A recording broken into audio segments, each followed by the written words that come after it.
segmento de salud y belleza se encuentra hoy con nosotros el doctor de las estrellas de Hollywood, el doctor Bivens, cirujano plástico, y ahora nos va a hablar un poco de lo que es un tema de que muchas de las estrellas están hablando.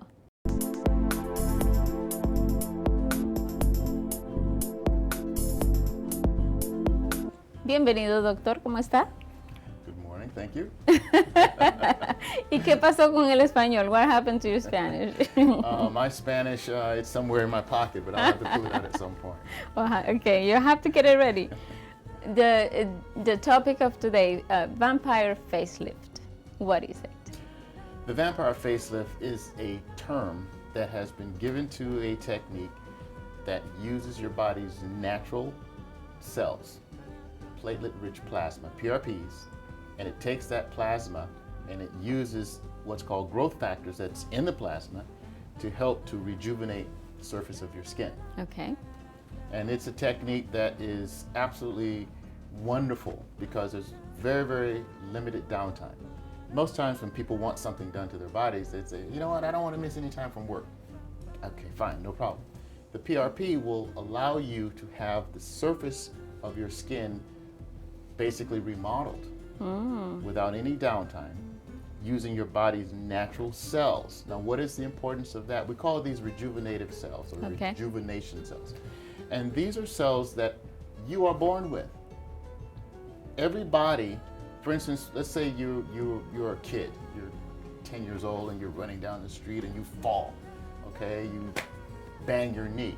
You get up and what happens? You just go about your business and you don't feel anything. Now let's add a few years, 40. You run down the street, just a few years. You fall, you get up. Well, guess what? Half the time you're like, oh my goodness, I need to go to the hospital. The same type of trauma, but a different result. Well, what is that? That's because that young age, your body produces a certain kind of cell that immediately repairs itself. Okay. As you get older, your body's not producing the same type of reparative response. The PRP, which is platelet-rich plasma in the platelets, which is part of the body's natural bloodstream, the platelets have these little factors, and we call them growth factors. And these are the little cells that at 10 helps your body to rejuvenate. At 40, they're still there, but you now have to turn them on to do what they did when you were 10. To be able to work, okay. That's correct. So what we're doing with a vampire facelift, we're drawing those blood cells out of your blood. We're separating the platelets from the red blood cells. Okay.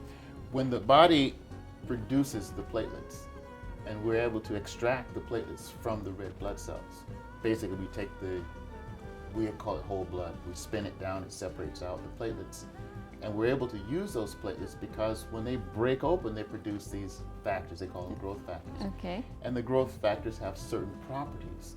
They produce your typical epithelial cells, which is the surface skin cells. They'll help to produce new nerve cells. They produce new red blood cells. They stimulate elastin or elasticity. So they have wonderful rejuvenating properties. And by doing the vampire facelift, we're able to use those properties to make the surface of the skin a lot better. Okay. Now, people say, well, sometimes there are questions about using Botox. Okay.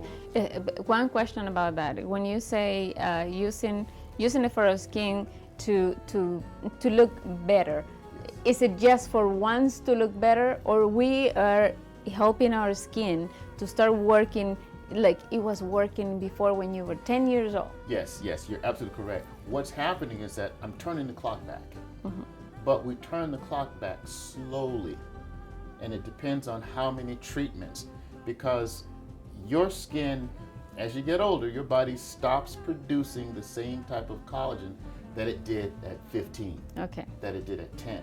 So now all of a sudden you are older than 40. Let's just say older than 40. Well, the skin surface has been damaged by the sun. It's been damaged by the things that you eat, by the lack of sleep, by stress. It's damaged. And what happens is that the surface starts to reflect the damage. It's just like if you had a car sitting out in the sun and the car starts to look weathered. Your skin starts to look weathered. The PRPs will help to resurface that skin. Okay. It'll help to repair the surface of that old car. All right. And you can do it in let's just say, in segments. You can start out and say, well, I just want a little bit of an improvement. And you treat, 4 weeks later, you say, you know what, I think I want more. need a little You more. treat again, and you can get a little bit more. And how many treatments do you actually need for your skin to be the way you really want it to be? I'd say about 4 to 6 treatments. Okay. That'll get you back. You know, I hate to give time periods, but let's say about 15 years. It'll improve the surface by about 15 years after about 4 treatments. Oh, well, that's pretty good. That's pretty good. awesome.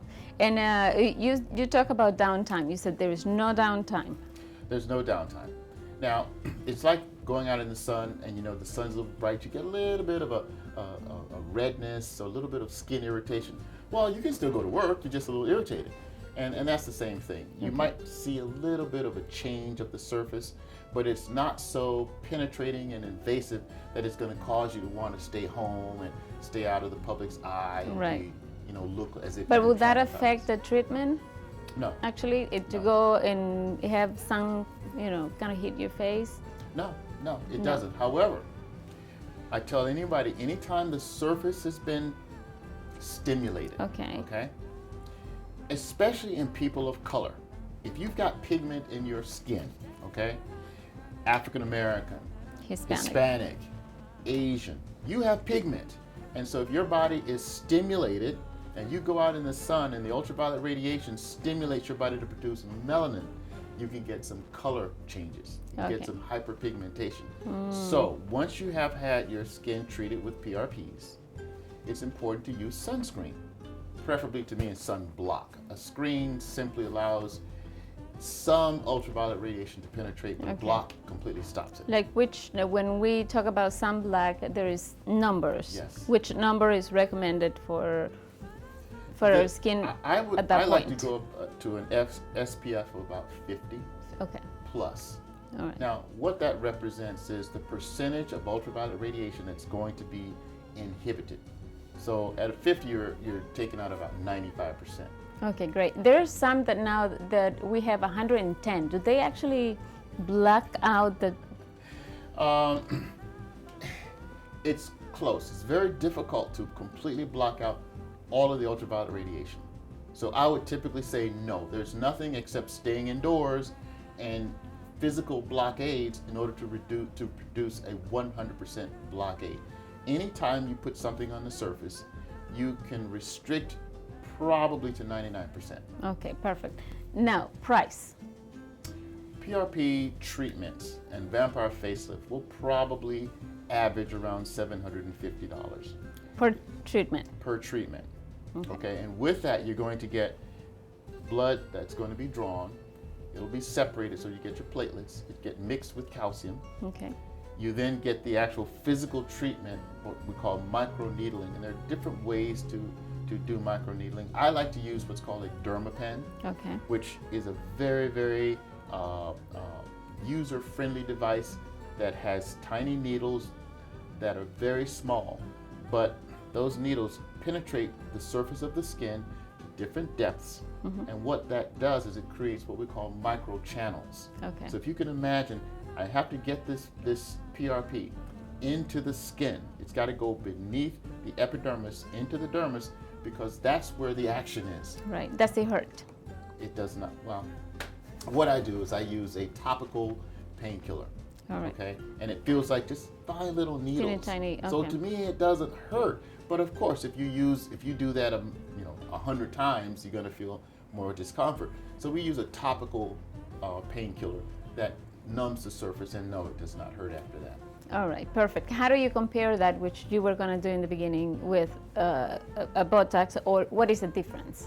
Okay, the surface of the skin is managed by resurfacing or recontouring the surface. Right, that's the skin, which is the epidermis, going down different layers and maybe to the dermis. Different things you can use for that. You can use PRP and microneedling, vampire facelifts. You can use lasers. You can use chemical peels. That deals with the surface. Botox deals with the wrinkles, particularly around the eyes, the glabella area, and the forehead. But those are wrinkles that are related to the underlying muscles. Okay. So the surface treatment has nothing to do with the muscles. So you're talking about a comprehensive treatment in order to rejuvenate the face. And that would include resurfacing.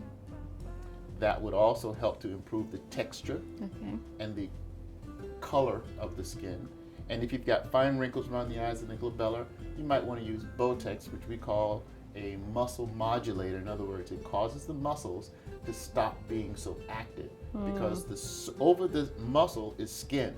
And as the muscle contracts, it pulls on the skin, and that's how you get wrinkles.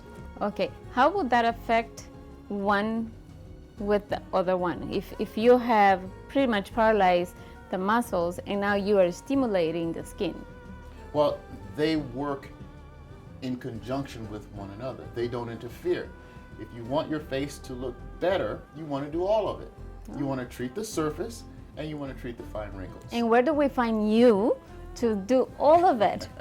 Well, I'm in Newport Beach. Okay. So it's right down the street. I can give you the GPS directions. Right next to the, to the liquor store. I'm on the marina, but I'm in Newport Beach. Ok. Vamos a encontrar toda la información del doctor en pantalla para que nos podamos comunicar con él y, por supuesto, tener todos los beneficios de los nuevos avances para nuestra piel. Gracias por estar con nosotros. Será hasta la próxima. Bye bye.